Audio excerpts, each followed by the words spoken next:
Book 48 of 2019 was Maps of Meaning by Jordan B. Peterson. So I listened to this one on audio, and it's a hefty 30 plus hours of audio. So, you know, even when you listen to it on double speed, it's like 15 hours. So the reason why I bought this one was because it was like really expensive, so I felt like I was getting a good deal on Audible when I was buying it with like a credit, because it was like 20 quid cheaper than what it should have been, or even more than that, like 24, 24 quid cheaper, whatever. And because I've watched a lot of Jordan Peterson's like YouTube lectures, and I've always found them quite fascinating because they're generally kind of like Jungian psychology, or like kind of vaguely related to psychology anyway. I'm interested in psychology, and so I thought I'd buy this book, but I've read his 12 Rules for Life book. Didn't really enjoy that one either. Found that one very, very simple and very kind of like almost as if he was being a sellout, because he'd kind of wrote a book for the masses, but there was some interesting stuff in there that is backed up by you know, psychological kind of theory. But with this one, like, it's almost like it's kind of advertised as psychology, like as if Jordan Peterson is a psychologist, but I think that's quite a very loose kind of description of him, because he's more philosophy, really. Like, there's no kind of psychology behind what he's doing, because psychology is kind of like more of an experimental discipline where you do research and you find out whether that research is true or not with like statistical analysis or qualitative analysis or whatever. And he isn't doing any evidence-based research, he's literally just theorising about things, so he's basically philosophising. And that kind of worries me a little bit, because people are thinking of him as like a psychologist, but yeah, he's a psychologist of old, like, you know, like how Freud and Jung used to be psychologists, but neither of them had, you know, evidence-based research. Like, you can't be a modern psychologist without doing research, and so he isn't a psychologist, he's a philosopher. And the way that he talks is very verbose, very repetitive, very rambling.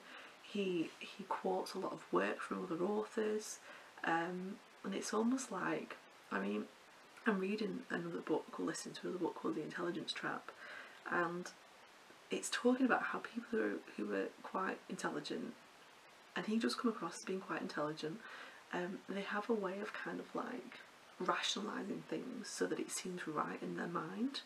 And I feel like that's what Jordan Peterson is doing in this book. He's kind of like presenting something and then kind of like rationalising it and talking about it, but it's only really rationalising it to himself, it's not really rationalising it to anybody else.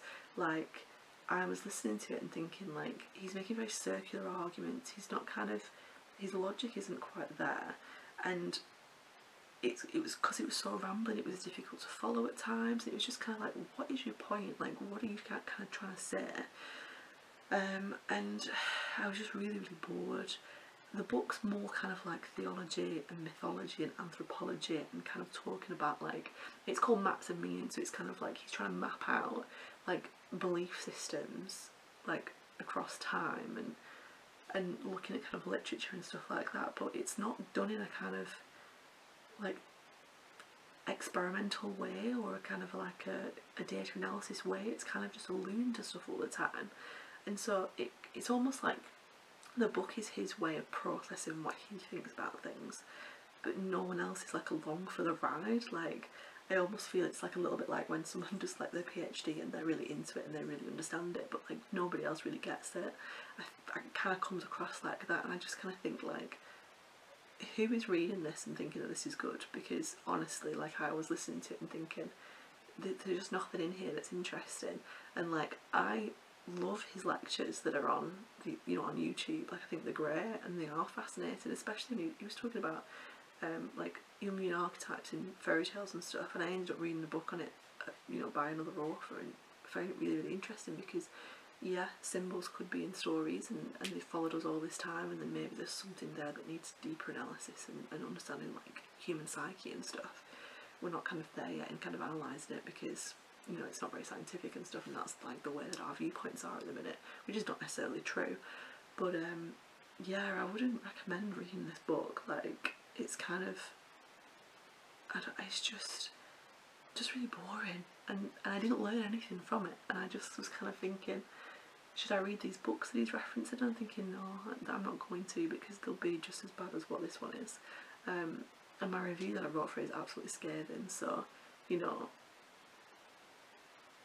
I'm sure that he got a lot out of writing it, but personally, like, I didn't really like it.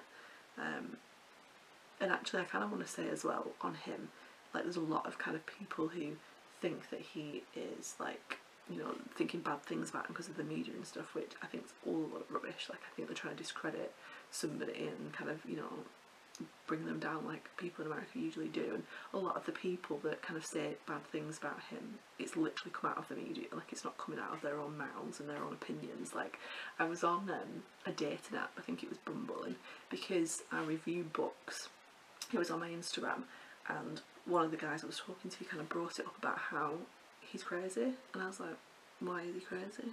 And kind of had that dialogue with him, and it turned out that he kind of like said something, and I typed it into Google just to see if it would come up, and it did, and it was like, this person has seen this media article and just believed it. So straight away I was kind of like, yeah, this person I'm not going to continue talking to. But when I came onto it the next day, the person had unmatched me, and I was like, if you really have an issue with me questioning where you've got your views from, and the fact that you think someone's crazy because the media has told you, and you don't like me kind of like saying what's wrong with that, then I can see why you don't like John Peterson, to be honest, because he is actually quite intelligent and he does know what he's talking about. But it doesn't mean that I like his book. So I just thought I'd say that I'm not biased against him as a person, I just didn't enjoy the book.